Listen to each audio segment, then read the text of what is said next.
We're gonna play this Fatal 12. I don't really know anything about this. So, yeah.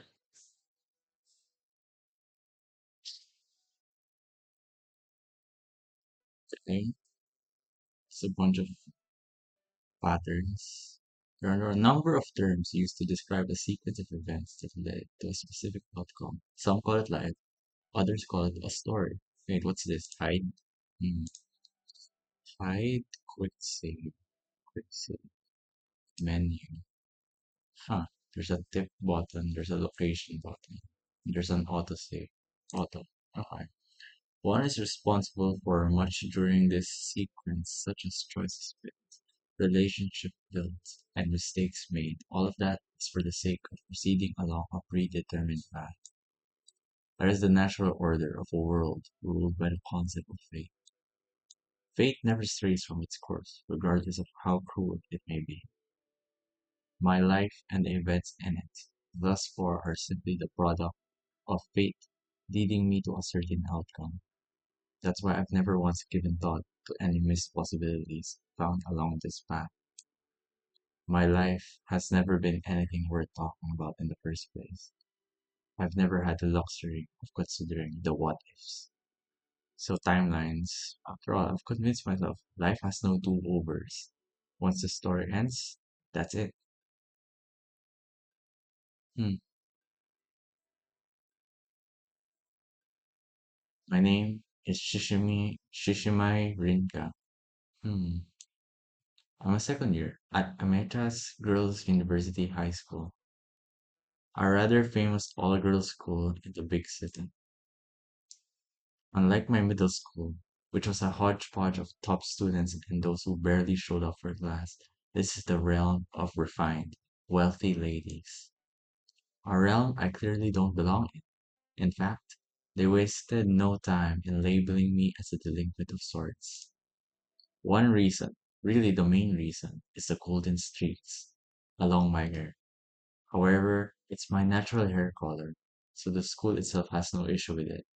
It's not like I get hassled for it either. It's just a bit, too out there for these sheltered students. The main reason I chose Ameka was because it didn't seem to have many regulations in regards to appearance. So they didn't list anything due to its unspoken rules based on being a traditional school. I was pretty pissed off when the well, this is a bit loud. Can I lower it a bit? Hmm. Let's see here. Summary, save data, load data. Huh. Can I? Oh, I can manually save them. Alright. What else can I do? Open card book. Okay. I just need to lower the BGM a little bit. I think this is okay. And read message, auto forward, wait. I think this is okay now. What's this though? Open card book. Okay, maybe it's like those keys. Usually in timelines we have those keys. So anyways, much like how I have my own values, the girls have theirs. I can't understand their viewpoint, so it's only natural they can't understand mine. To tell the truth, I am pretty content with making no effort to look at life from another point of view. That is, until a certain event causes a massive change in my life. It all starts on that day before Golden Week. The English translations are a bit too specific. It could have been, a lot more what do you call it? A lot less tense, formal. I don't know. Anyways, the station's clock not smooth. The station clock's not moving. I wonder if it's broken. I relay my observation to Naomi as we pass through the gate. So is this Naomi? No, this is Naomi. All right. So the right one is the MC. All right. Oh, you're right. I'm surprised you noticed. It's not often you see something like that.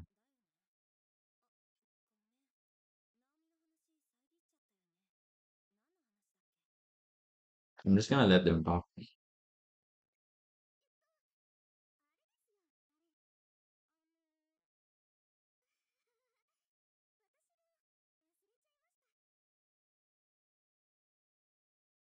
This is Hitsuji Naomi, a first year at Ameka. You might assume that I know her from club activities or something like the student council, but nah, it's a coincidence.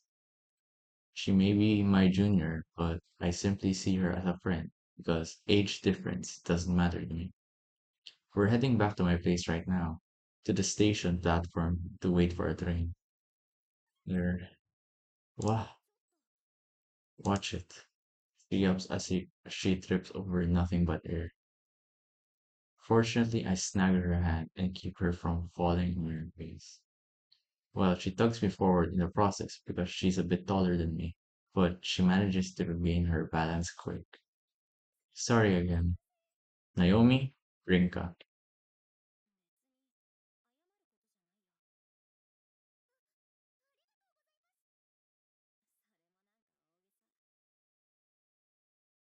I'm not sure if it's due to her meek nature or not, but Naomi tends to trip herself up pretty often. Is she gonna be the death flag for something? Hmm. All right. Well, hmm,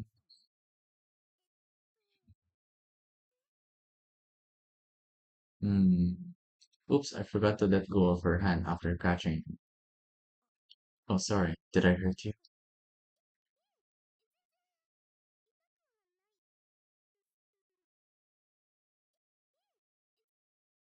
Hmm.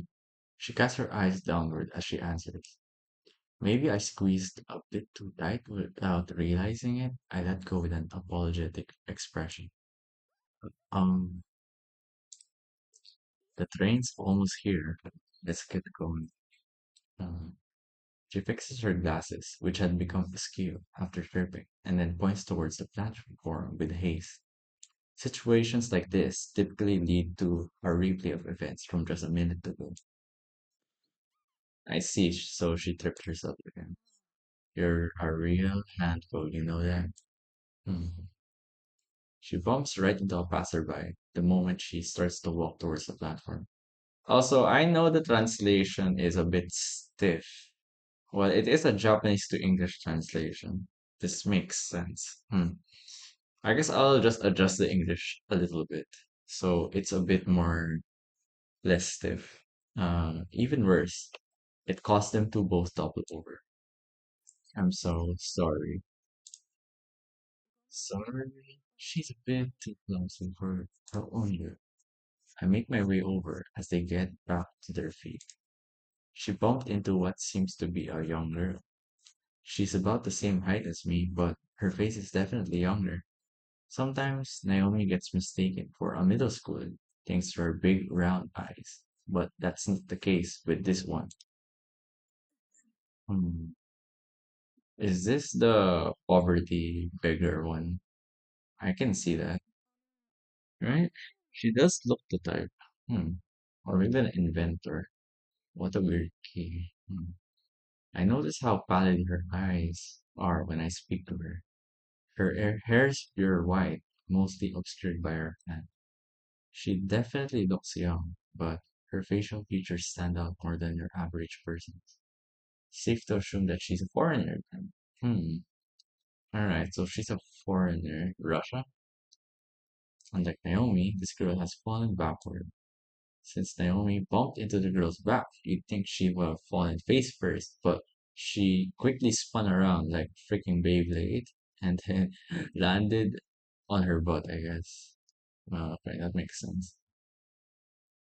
So she did that. Alright. Based on its size, I guess she's here on vacation. Hmm. Chances are she's carrying something fragile there. She's by herself too, so I'm assuming she came here with her family and had somehow gotten lost. Wow, you're really assuming, aren't you? You're really saying a lot. Is she really just observant? This MC, okay. What I think is a key on her bag at first is actually just a keychain. Hmm, okay. Alright. Hmm. Mysterious girl. So, okay. It's the mysterious girl trope, right? You should apologize to me. Hmm. Okay.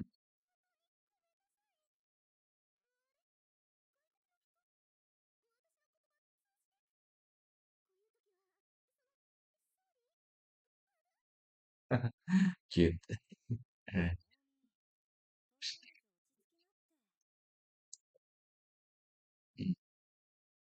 She offers nothing beyond an empty stare as Naomi apologizes and bows her head. She seems like she wants to say something, but for whatever reason, opts not. Eventually, she runs off towards the platform without making it clear whether or not she understood our apology. She spins around to face us one more time, but I get the feeling that she's locking eyes with me, not Naomi. It's funny, thanks to her unique appearance, she still stands out in the crowd. Then again, my hair causes me to stand out as well. So that's probably how she spots me so quickly. She saved data and then close. Alright. In the end, I'm not able to tell if she finds her parents or if she actually has come here all alone.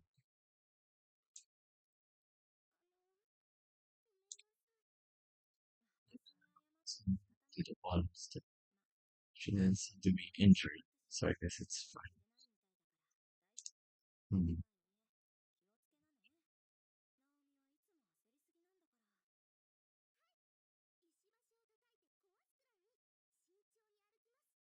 It's really clumsy.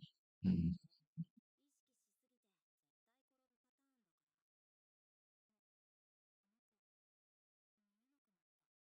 Hmm.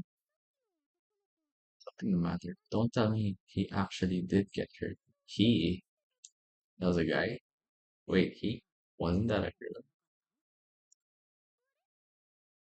Huh. Okay. Damn it, Naomi. You're assuming wrong again. I see. Hmm.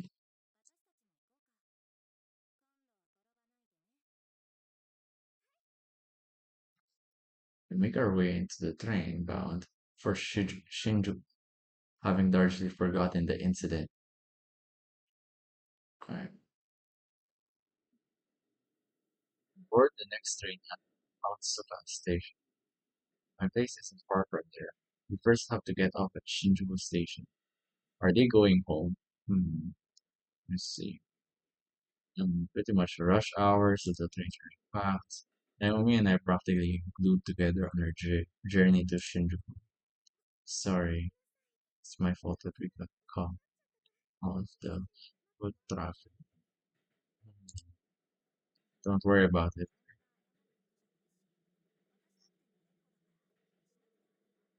Uh, it's a bit loud. Maybe I should adjust the settings for the background thing. SFX. Maybe this. S- I spy a familiar bag from amongst the crowd. Well, the bag itself is standard, so it's actually the keychain that catches my eye. Yep, it's the kid from earlier, standing right in the middle of the passenger car, but bag hugged tight against their chest. They're not tall enough, but I doubt they'll fall over thanks to how crowded it is. So there's a bunch of people, but the image doesn't show it. Okay. Didn't expect them to be in the same car. Well, Rinka doesn't need to tell her. She doesn't need to know anyways, right? Oh, strap has unfastened a bit due to people rubbing against it on the train. I'm just worried because the kid doesn't seem to have noticed. The other passengers probably don't care enough to notice either. Well, you're not just gonna unnecessarily touch it, right? Just give her a heads up, right? You're not gonna touch it, right? Alright, so what are we gonna do? With a deadly serious expression. Hmm, what's that? There's a bunch of little marbles? Is that what the heck is that? Wait, no, wait. In merchandise, you usually have those pink styrofoams to negate the force of kinetic the force that would damage the product. So I guess this long tube is the fragile product then. Mm, okay. What is that? It's a bomb? A flash emits out of the dark. A bomb? There's no fucking way. Was that really a bomb? What the fuck?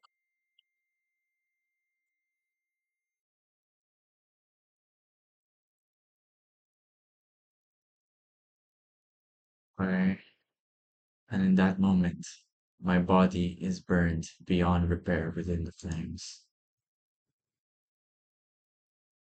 Are we gonna go back in time or something? That's weird. No, no, no, not yet. But, huh, everything's burned. However, my consciousness remains intact. Rinka, yells Naomi. I don't feel anything anymore. Vivid memories pulse through me. The shockwave, the pain, the heat searing throughout my entire body. And yet, I no longer feel it. My consciousness fades. Or maybe I've lost it. This is but a remnant of it before it fades away. The final fleeting moments of a consciousness driven and drowned in a sea of fire. My sight gradually fades to darkness. No doubt my consciousness will be spirit away, like a leaf in a gust of wind. If nothing else, being able to hear that voice puts me at ease that I saved her life.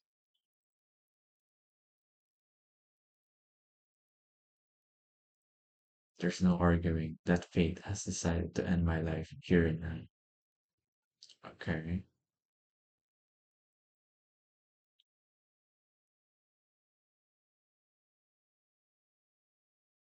Oh, there's an intro now. Okay, bunch of cards. The cards should be like the keys, like timeline keys, to unlock certain events, I guess. Hmm. Oh, maybe I need to unlock.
It's awesome.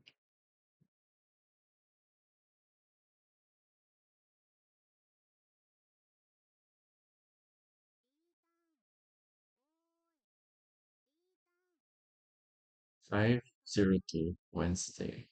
Actually, let me see here first.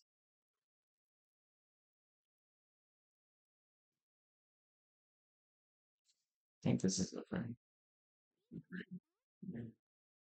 I hear two voices calling out to me. I know who they belong to without even seeing their faces. Okay. A sharp pain rushed through my forehead, causing me to finally lift my face. No doubt this will sting for a while.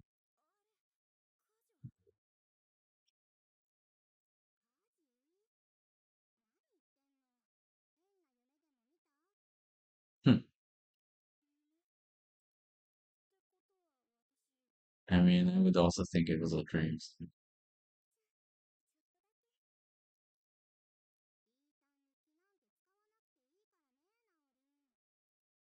You know, if this was an anime, a lot of people would be like, "Why is this girl stupid? Why would she think it was a dream? She should know that she time traveled."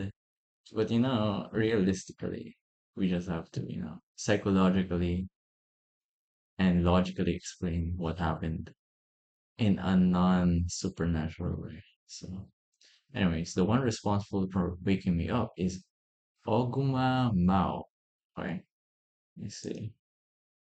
Besides her is Naomi. Okay, you just got back from school. We're at Lion House, a cafe run by grandmother. The first floor serves as a cafe, while the second serves as an interior home. All right. Since I'm living with her, the room's also on the second floor. Although it's probably more accurate to say I'm living on my own right now, considering my grandma's off at the countryside. Okay. Hmm. They left a middle schooler? This is a middle schooler, right? If I got it right. Really? They left a middle schooler? Okay.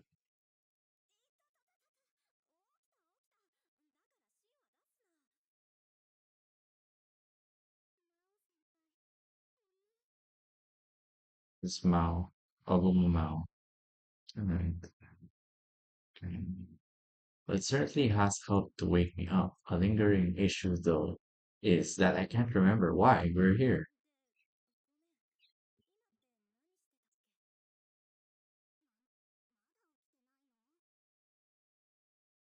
On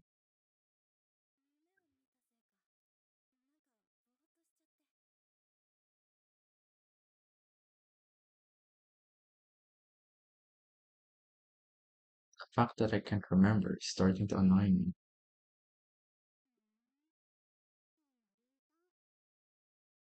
Naomi interjects to fire a glare at Mao.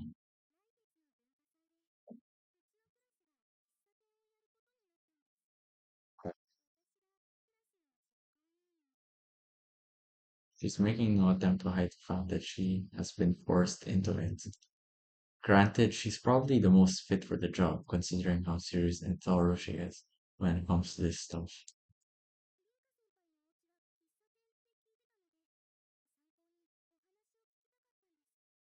Hmm. Her explanation helps me grasp the situation.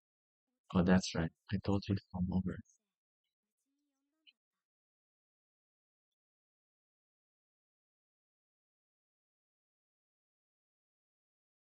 Huh. Okay.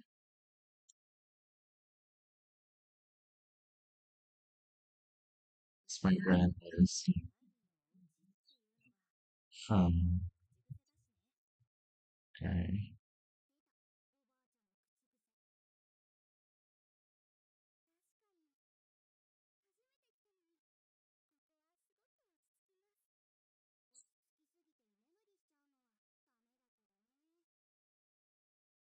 There's always the friendship dynamic here. Hmm.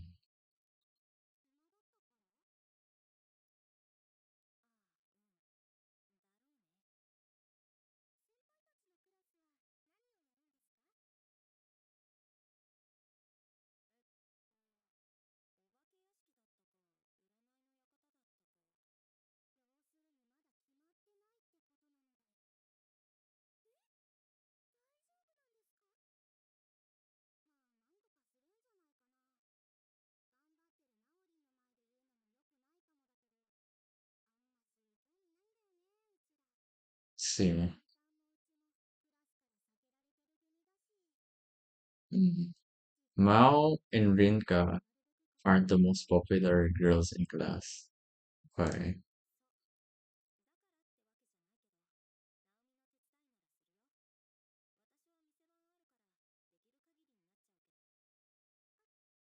I'm gonna speed. We already know their voices, but mm, maybe if something really interesting in their dialogue happens. Okay. She's not struggling to hide her concern. After that, she probably thinks we're being bullied. We're used to how we're treated though. It's not like they're going out there with ignore us. They just rather avoid us whenever bother them. Something's weird. Okay. It's funny though, Mouse still gets along with plenty of the girls. I'm pretty sure no one outright dislikes me. It might be more accurate to say they rather not get too involved with our lives. Okay. So they're not bullying you. It's like, I don't know. They just think you're too different. Anyways, Mishima Miharu. Okay.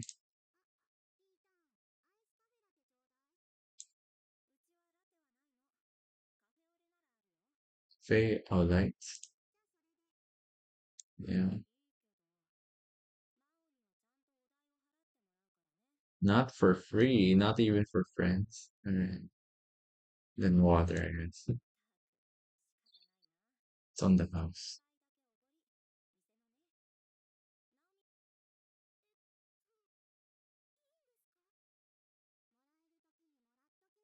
This is cheapskate Captain Rinka we're talking about. Better accept her rare offer. Huh. Okay. Black coffee. You got weird taste buds for it. Wait, what? Okay. I make my way to the kitchen, wash my hands, and don the apron. You're a pro the moment you enter the kitchen. That's what my grandmother tells me.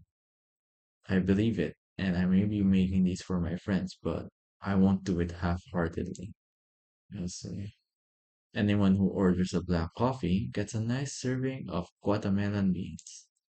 Full city is a roasting method used to reduce the acidic tones of the beans and makes them more bitter. Beans from Guatemala are typically more acidic than others. It's the perfect way to balance their acidity and bitterness. I prefer the siphon before placing the flask on the alcohol lamp.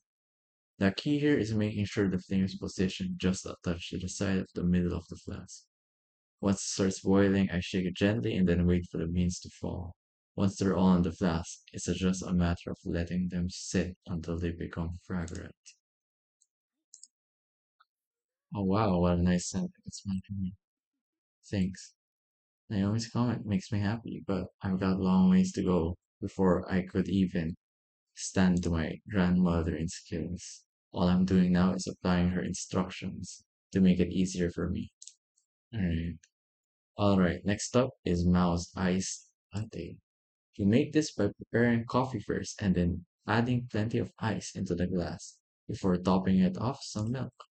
This way, you get to see the coffee's black and milk's white mixed together in the glass. Once that's done, I jam a straw in it and I walk over to Mao with the syrup. Here you go. Tell me if you need more syrup. Thanks a bunches. I make myself some coffee after that, take off my apron and wash my hands and return to my seat. Damn, but my grand is incredible. Does no one else work here? Yeah. Isn't this place gonna be economically inefficient if there's no one working? Um, really? Sure. Well, I guess it's like a rental apartment, I guess, with a coffee place. Hmm.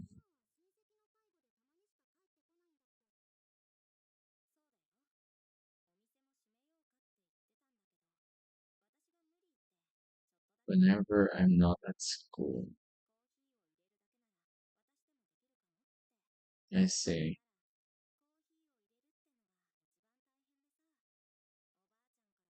haha, okay.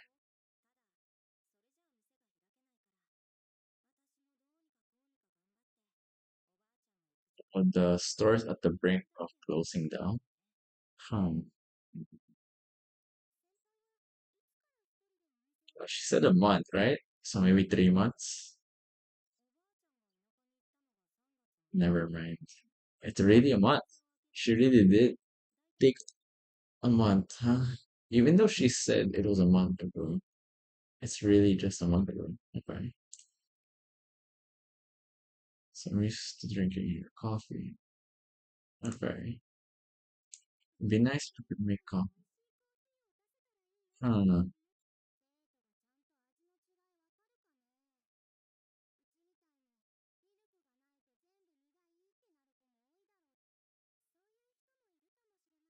That your parents and teachers will be there.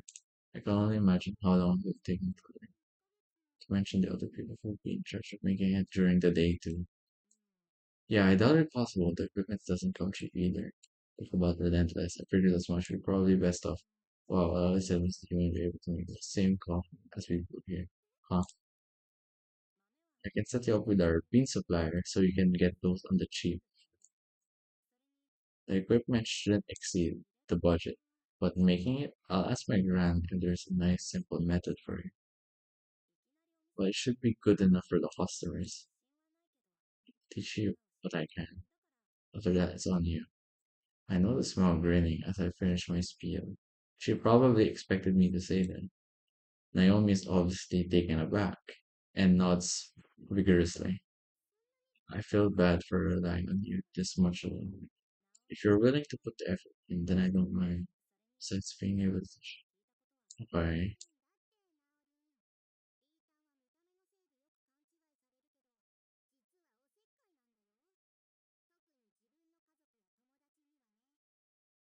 How nice. Anyways, you game, Naomi? And now that's a good English translation. You game? Are you in, Naomi?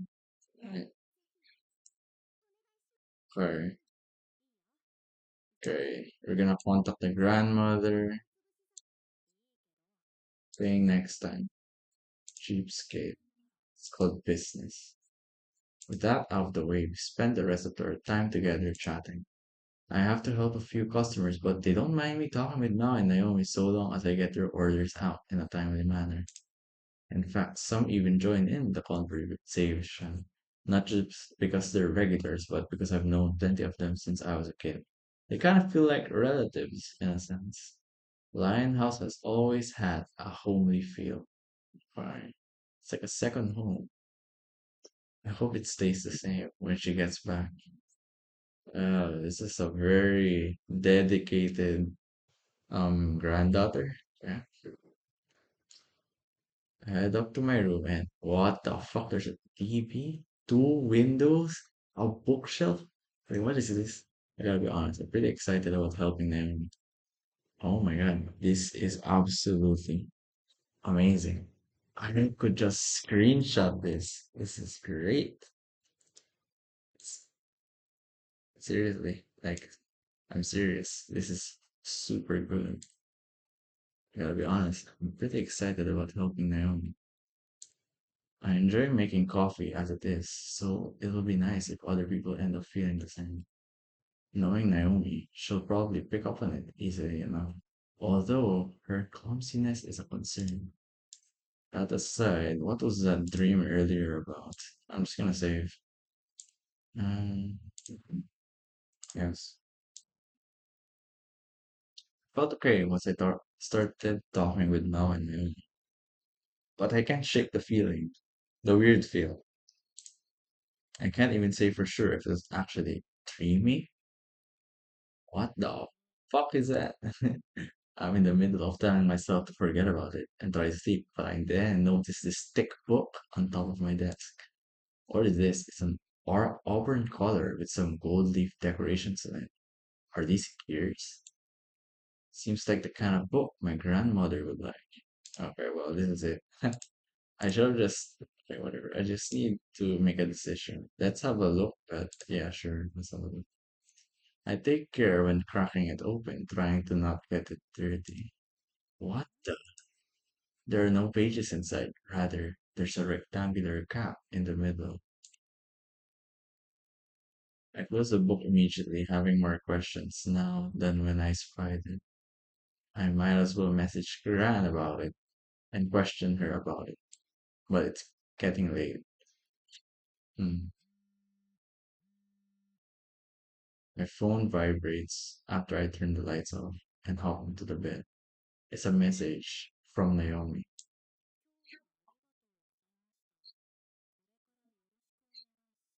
She's a sincere girl, isn't she? I sent a quick emoji in response and then placed my phone beside my pillow without checking to see if she reads it or not.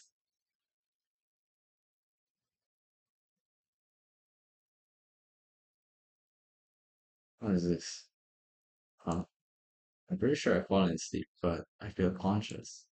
Except I can't move my body or even speak. Is this sleep paralysis? A lucid dream? Hey, I hear a man's voice, but I don't know to whom it belongs. A figure appears soon after, but I can't make it out all that well. Slender with a vaguely androgynous face. I can't respond, so I wait for him to continue. Oh,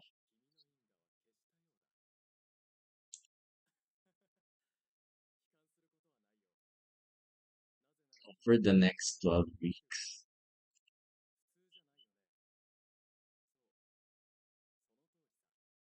Hmm.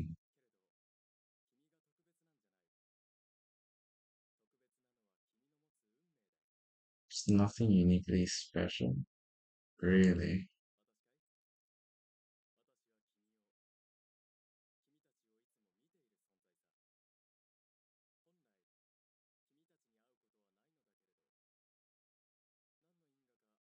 Okay, it's enough for now. Kickstart your memory.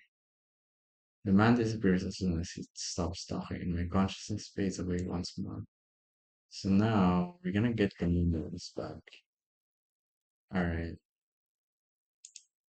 Flames envelop me, flames powerful enough to flake the skin from my bones.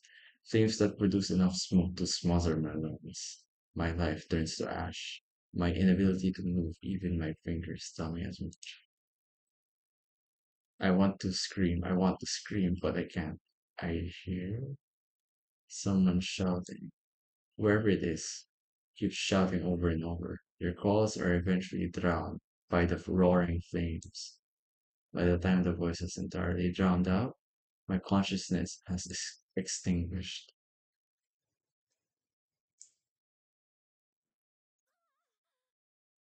Sorry. I wake up from my own uncontrollable scream. What an awful nightmare. I was engulfed by flames, and I died. I'm drenched in sweat. My breathing's beyond right. What is this? Even her shirt is clock related. Even worse, I notice a strange black blob on my stomach. Sorry. Oh, it's just you. She has a cat, right? I freaking knew it. Alright. Is there a cat? Lefe. Lefe? Lefe? Leaf? I'm just gonna call him Leaf. I'm still not sure if my grand got it or if it was originally a stray. Hmm. Lying on my stomach. Is that why I dreamt that I did? It jumps from the bed and skitters off. Must be nice to do whatever you want. They say cats are free spirits, and Lee's a perfect example. It doesn't cause any trouble here, and it knows where to do its business.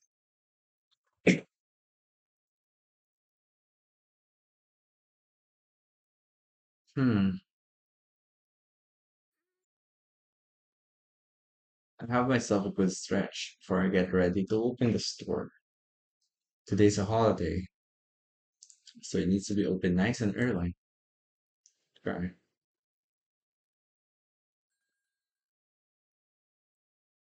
Just as I think I can relax, the morning customers have left. The bell on the door chimes. Welcome. Oh, hey, Miharu.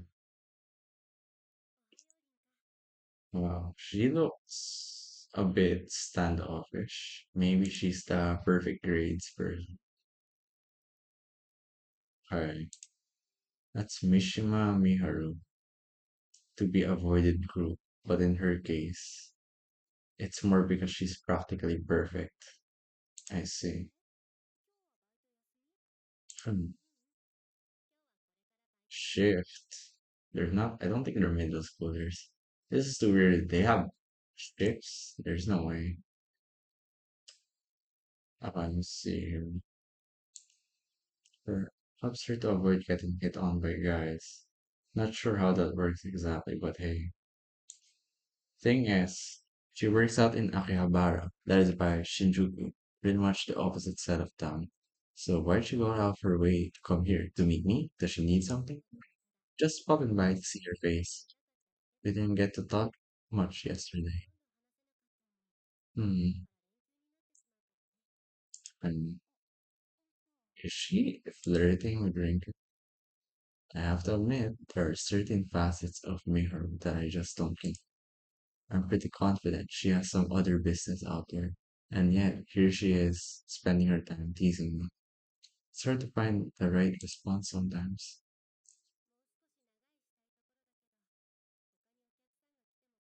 Right? Why wait? It's all regulars here. They wouldn't have cared. The weather's so pleasant. I kinda enjoy taking all the greenery. So, the greenery? I'm just gonna say scenery. There's a park across from here that's famous all over the country. Apparently, it was an old samurai's garden that became a park after being used as a zone for experimental agriculture projects. Not only does it have all sorts of flowers from here, England and France, but there's also plenty of tourists who come by to see it. Unfortunately, we're a bit out of the way to draw in as customers, but a couple of foreigners do find us and stop by every now. We have a good view of it from here, although I don't think it's the kind you can enjoy for long. Miharu has some peculiar taste though, so who knows, maybe she can.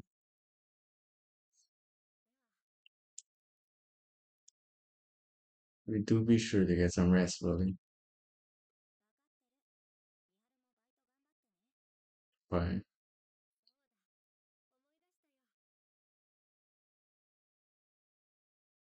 we should tell everyone that the cafe will be closed that day. Come on, as if I'd forget. Stardust Kingdom's a famous theme park back in the Chiba prefecture. We've made plans to go there at the end of Golden Week. It's a promise. Okay. Yeah, bye. See you later. Miharu leaves with a smile on her face. Was she being formal or something? I see. Huh. Sounds like what you'd say for a long-term party. But I think she's going a little overboard. Either way, I try to keep myself from using it when I can. Just as I'm planning to brew some coffee for myself, someone else makes their way. Oh, Naomi. In comes another friend. Can't say I'm surprised by her cute outfit choice. Oh, yeah. Oh, good morning. Morning, coming in. The fact that she didn't mention Miharu must mean they didn't cross paths. Um, okay, there's a tip. Now that Rika's temporarily running it, most of the customers are regulars, knowing the situation. You see. Hmm. What's this? Okay, there's a plot. Hmm. So it writes the plot. Maybe there's a world one or timeline one. Hmm.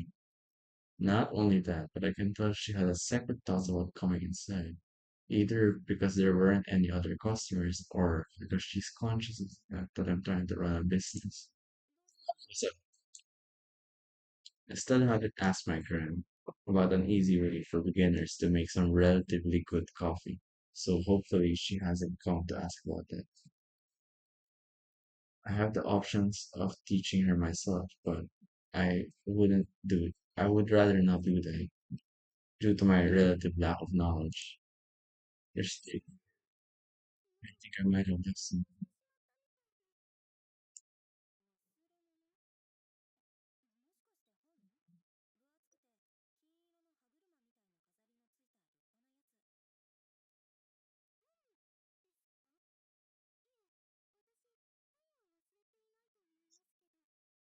But you just said what you left.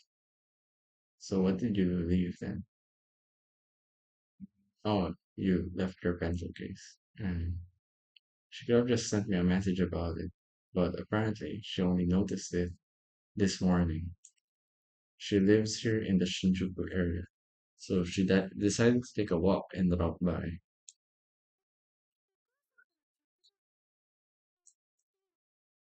Wait, what?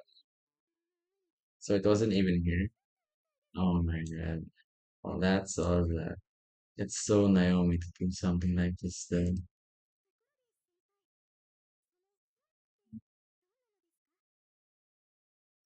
She jumps back to a topic I was not expecting. Oh, you certainly did. I'm curious because you said it seems expensive. Makes sense. You're sick. I'll bring it then. Not like I have any other customers right now. I make my way upstairs to get it. Here you go. Does she see it? I wonder if she's seeing it. I can tell Naomi's impressed. She's making hush noises. Hmm. Fine,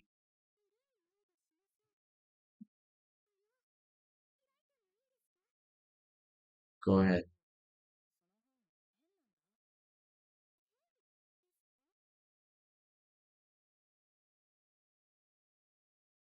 Can't blame her. There aren't any real pages, just a big rectangular hole in the middle. Magical card books.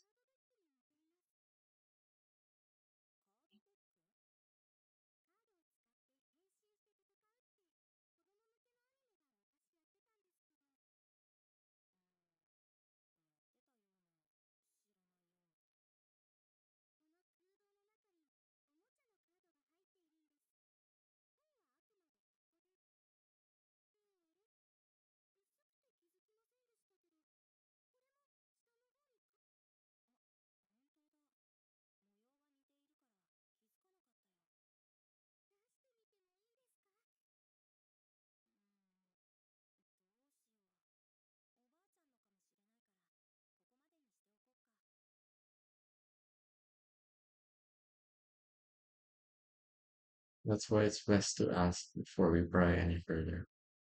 Naomi's hands fly off the book almost immediately after I said that.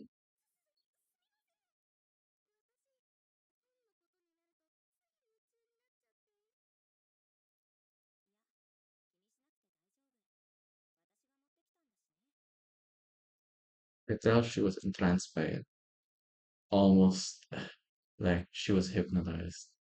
Fascinating. Hmm. As soon as those words fall out of my mouth, someone new walks through the door. An actual customer. Not one of those regulars, though. A woman with a suitcase. A tourist. She ends up asking where her hotel is, which is apparently closer to Shinjuku. I ended up telling her that she's come a bit too far, and apparently she's come to Japan alone to tour all the famous temples. But she's in a bit of a pinch since she can't understand the language. Okay, what the hell? Why didn't you buy a translator? Anyways, she doesn't order anything, but she is kind enough that I forgive her.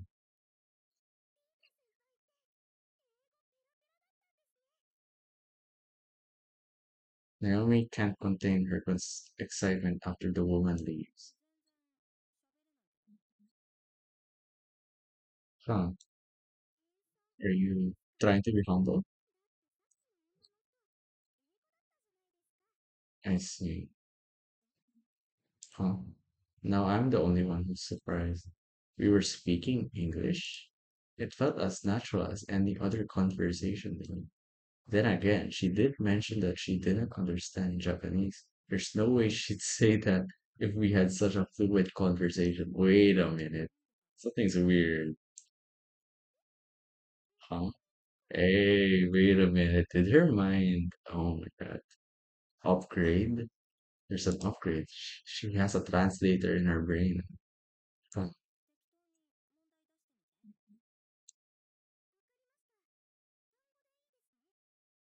Mhm.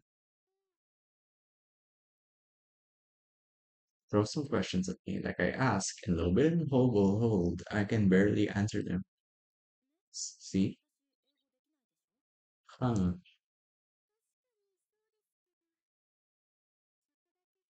Hmm. She tries to be as polite as possible when pointing out my inadequacy. Funnily enough, she didn't even have to look back to the textbook for the last few questions. It's worth noting, while studying isn't my forte, English is a subject I struggle with more than others. That makes the fact you were talking with her in fluent English all the more strange then. It felt like I was having a regular conversation. So if anything, I'm more dubious about whether or not Naomi's right. I doubt anything will come from thinking it over for me. So I'll pay more attention the next time a foreigner comes in. Could I order a coffee, please? Not for free, of course, but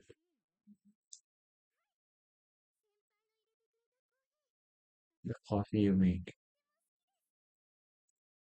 The smile on her face is almost as blinding as the sunshine rays in the sky. Huh, alright. It might actually be the first time anyone said that to me, considering I mainly serve regulars. They typically compare me to my grad, which isn't bad, but they've never praised me as an individual. That's why I can't help but be taken aback by what she said. Enough so that I struggle to give her a proper response, let alone thank her for it.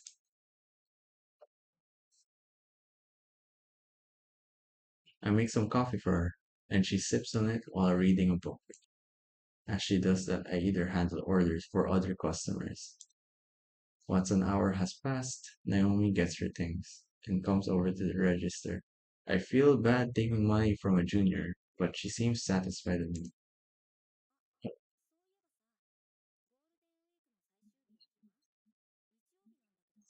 Hmm, me, Mao, and Miharu.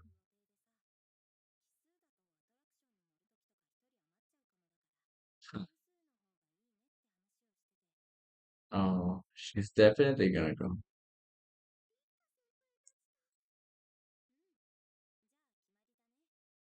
Group chat. Miharu? Yeah, she's not the perfect girl you think.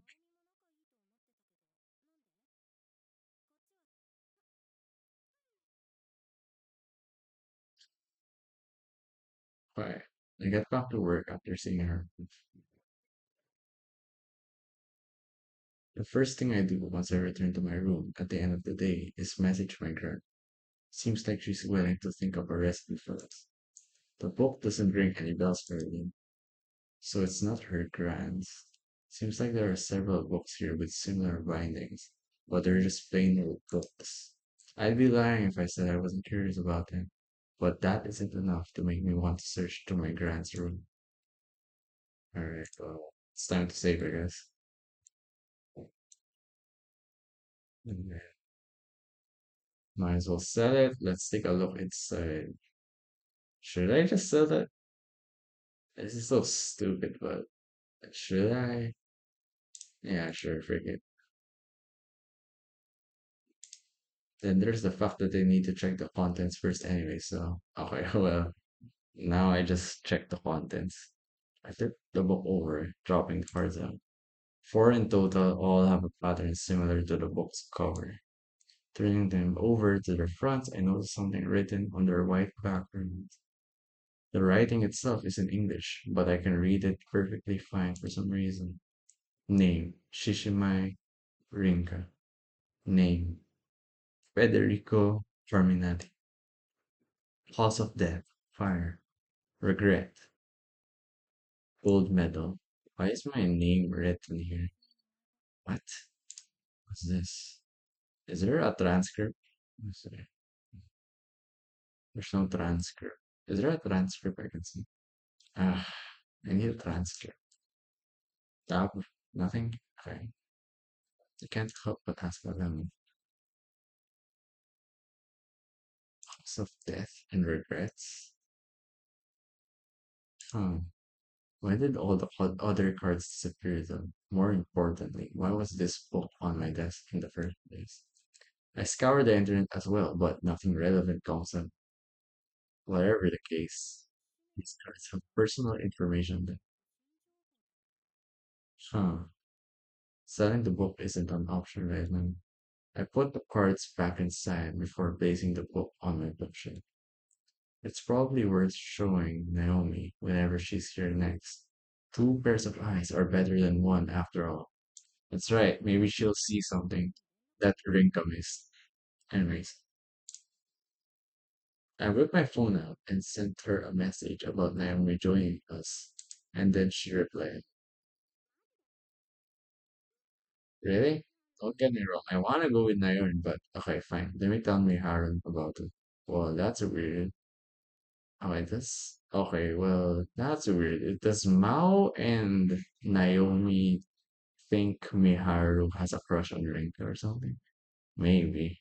This is the typical response if Mao and Naomi are aware. Hmm. While a bit suspicious, Mao's usually the one who gets stuff sorted out. Let's see. I'd rather think about a fun theme park. Okay. The store will be open tomorrow as per usual. Okay. Go to sleep.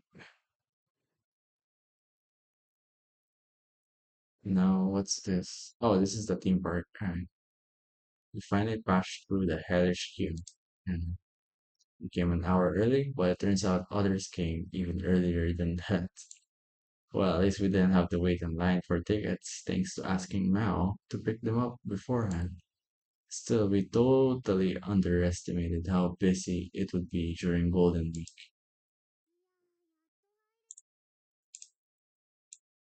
She doesn't even wait for a response before snapping some pictures. Some with me, some with Miharu, some just by herself. And no worries, I've got a power bank with me. And now she's flirting with Rinka again. Huh. Hey, and now she's wingmanning them. I'm not wrong. I don't think I'm wrong. They definitely know something about Miharu's interests. Naomi tries to hide her bewilderment through the laughter. Hmm, already. Shouldn't we actually write some introductions first? Hmm.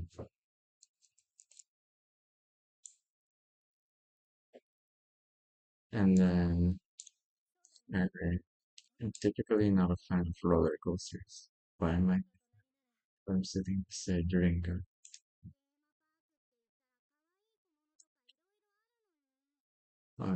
There's a parade late.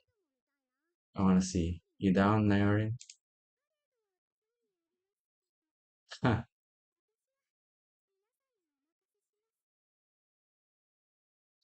Go with the flow. Can't blame her. Pitching an idea to this group is kinda difficult. Free Polaroid. Hmm.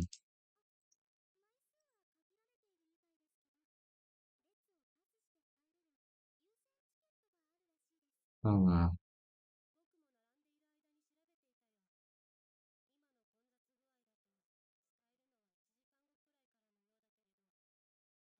but it might be worth getting some now.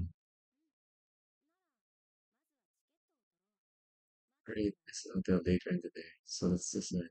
Want to see you can after getting some rides. Leader ring. Okay. With that, we make our way to the ticket machine. Right. I can feel myself getting excited about how fun today will be.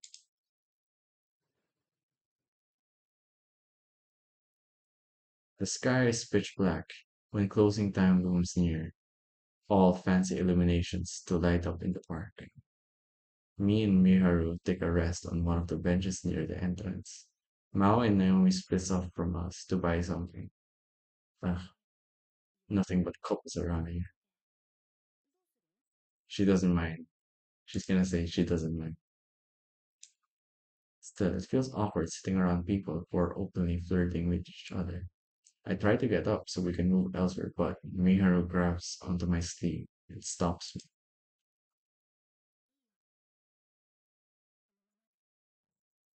Alright, well, I think it's time for this. It's embarrassing, so let me go. Well, okay then. Yeah, alright. Want me to let go. Then you'll have to sit back down beside me. It's not often that she wears such a shy expression even. She's normally a lot more outspoken, but something seems to be on her mind right now. Soon after, people start to gather around us to see the impending parade. Seems like we've picked a pretty good spot by coincidence, judging by the number of onlookers. The only issue is that it'll be hard to meet back with Mao and Naomi if it gets any more packed, so I try to move again. Miharu maintains her refusal to let go of my sleeve, though, and I fail to find the words to make her stop. The silence between us continues. This isn't normal. This is not normal. Hmm. She has a great sense of humor. She enjoys talking about most meaningless stuff too. And yet here we sit in utter silence. She's so shy, her determination in her expression. I could just feel it. And I can't bring myself to say anything. The park staff sets up barricades near the bench during this time to make sure no one can get in the way of the parade before they start to organize people into lines. We could just stay seated, but doing so while the rest of the crowd waits around, all excited, feels too awkward. They said it at the same time. We speak at the same time, possibly because we're thinking the same thing. What is it? You go first. Huh, it really was.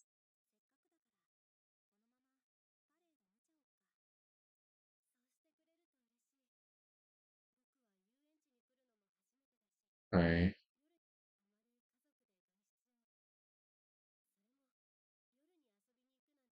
That's weird. Did we go back in time? Then Rinka should remember this, right? Hmm. Her only response to me is a smile. Back to an awkward silence. The only difference is that she has a downcast expression now. Morphs into worry, but then that hint of determination occurs. What I wanted to say earlier was, as soon as she starts, the people around us begin to cheer. Immediately after, all the park illuminations go dark, which signals the art of some lively music. Looks like the parade starting. It sure is. The sheer amount of noise coming from the parade makes it impossible for us to talk while it's going on. Regardless, just seeing it is enough for me. It's one of those things you can just sit back and appreciate. The parade comes to an end about half an hour later. Part of me is still entranced even after the park illuminations start back on. Once most of the people who've come to see it move on, I tell Miharu that we should go too. She slowly loosens her grip, and we stand. That was very pretty. I'm glad we watched it.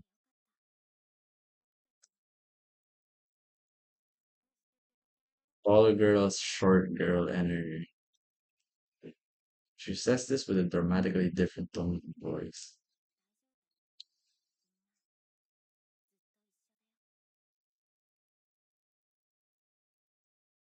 Right. Thanks, Rink. Hearing that is enough to keep me going. Fireworks display in August, I guess. Haven't talked about now about it yet.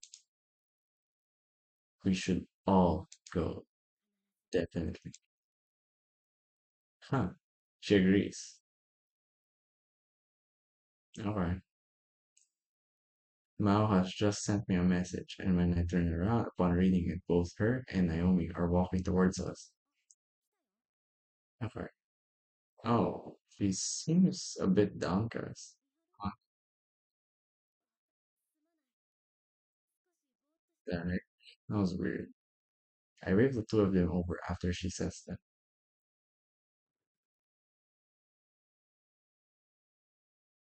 Well, that should be a good wrap up, I guess.